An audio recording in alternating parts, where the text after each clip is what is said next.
Bienvenue dans ce décryptage financier. On plonge tout de suite au cœur de la bourse régionale pour s'attaquer à un cas stratégique absolument fascinant.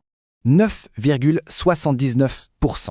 C'est tout simplement le meilleur rendement absolu de tout le marché en ce moment. Et le plus fou, c'est que ce record absolu appartient à une société qui fabrique des cigarettes ici même en Côte d'Ivoire. Cette performance exceptionnelle s'explique par une position ultra dominante. Basée à Boaké, la CITAB contrôle carrément 60% des parts de marché. C'est l'unique fabricant du pays. En fait, l'entreprise opère comme la filiale stratégique du géant britannique Imperial Brands. On est face à la définition même d'un marché captif avec des revenus très prévisibles. Et pourtant, les comptes 2025 nous révèlent un vrai paradoxe financier.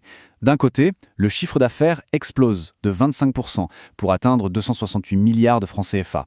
Mais de l'autre côté, le bénéfice net, lui, chute de 18% et tombe à 36,2 milliards.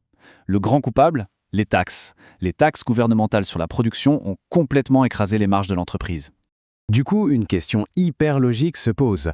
Comment une entreprise, dont les profits baissent aussi lourdement, peut-elle offrir un dividende brut exceptionnel de 2096 francs CFA par action, surtout que ce montant dépasse allègrement son propre bénéfice net?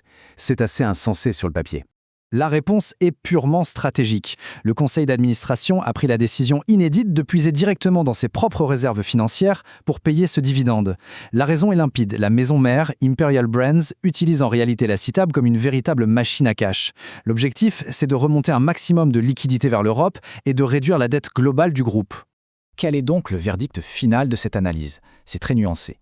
Certes, il est indéniable que ce rendement de 9,79% reste imbattable à la BRVM aujourd'hui, mais sa durabilité doit être surveillée de très près, surtout face à l'épuisement progressif des réserves et aux réglementations croissantes. Finalement, un dividende financé par l'épargne d'hier survivra-t-il vraiment aux taxes de demain?